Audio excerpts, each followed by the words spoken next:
Well, good morning, everyone. Here we are on, what is it, May 26th. May 26th. We've got some brilliant rain going on outside, and I guess Priscar and the other gardeners will be very happy for that. Us ice cream sellers aren't so pleased, but you win some, you lose some, right?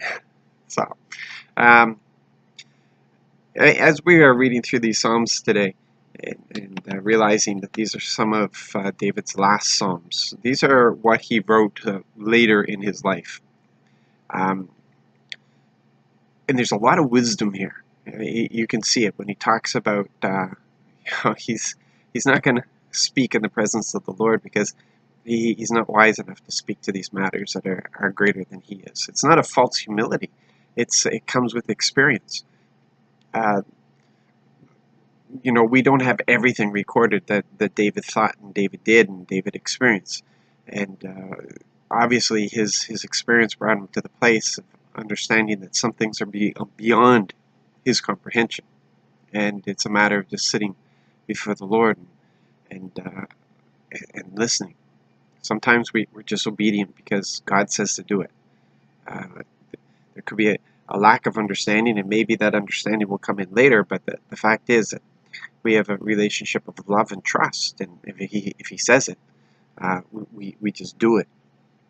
There's a number of things that I don't fully understand, but I do know that the things that I do understand are over the top, making sense. So I just trust the Lord and hopefully seek greater revelation of certain things. But these Psalms today are just filled with this brilliance, this quietness coming before the Lord. He talks about all the works of God. Can you imagine the list that David has of the works that he experienced of God, that he gives thanks for?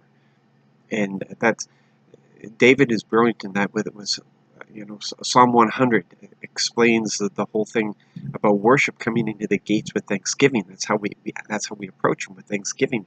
We can't go anywhere. There isn't much of a relationship if it's not an approach of thanksgiving.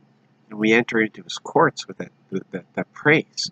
The thanksgiving needs to praise, and these are our choosing. We choose to do this regardless of how we feel. It's the offering that we give to him.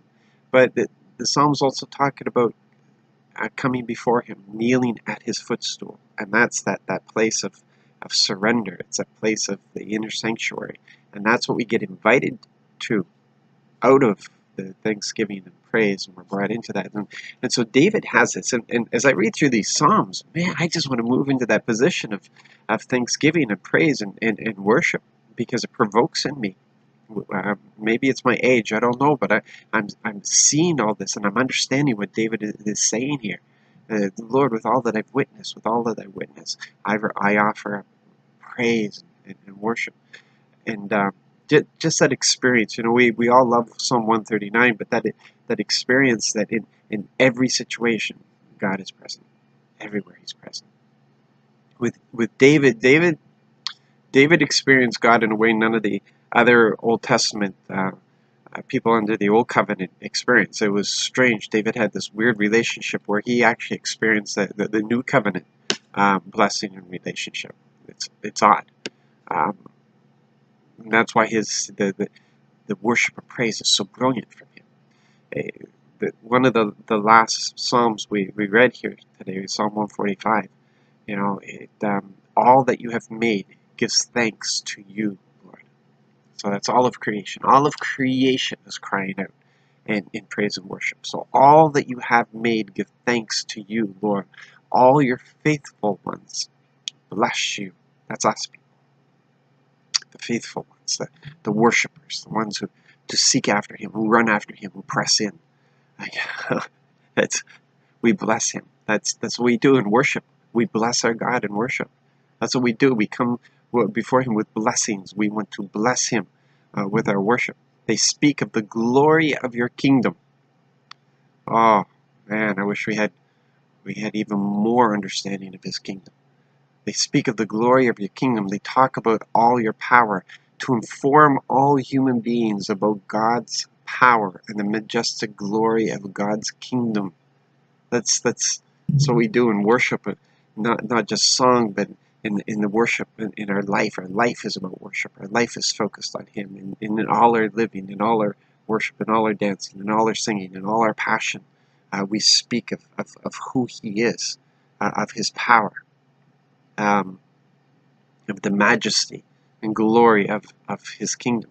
Your kingdom is a kingship that lasts forever. Your rule endures for all generations. The Lord is trustworthy in all that He says, faithful in all that He does.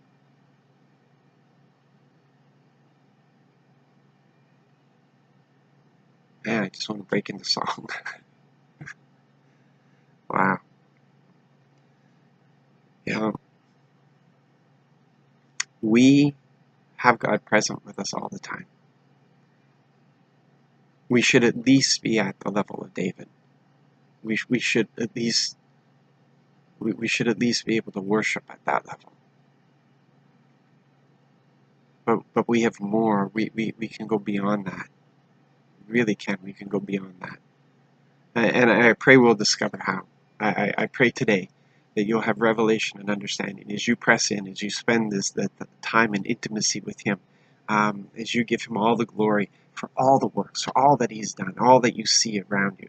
As you enter into His gates with thanksgiving today, so thankful for this day, thankful for my friends, thankful, Lord, thankful for what you did for me yesterday. Thank you for your provision. Thank you for your presence. Thank you, Lord. Thank you for that song that you gave me yesterday, Lord. Thank you for these things. Thank you for your brilliance in my life, for those moments that you whispered strength into me and new hope, where you lifted me up, Lord, when I just wanted to fall down, and you supported me, you strengthened me, you held me close. And then you just praise Him. There's none like you, Lord. There is none like you in all of heaven and all on earth. There's none like you. You are the King of kings and Lord of lords. I give you praise. I worship you today. I give you praise. And as we do this, He invites us into that place of worship, of great intimacy with Him. I pray that's your experience today. You be blessed, be encouraged. I'm looking forward to what's going to happen tomorrow. I'm looking forward to the that manifest presence that happens. Did you experience that last night, even in that short little worship that we had before our Bible study? Because I was lost in it. I didn't want to go into the Bible study. I just wanted to stay in the place of worship. Yeah. God bless. God bless.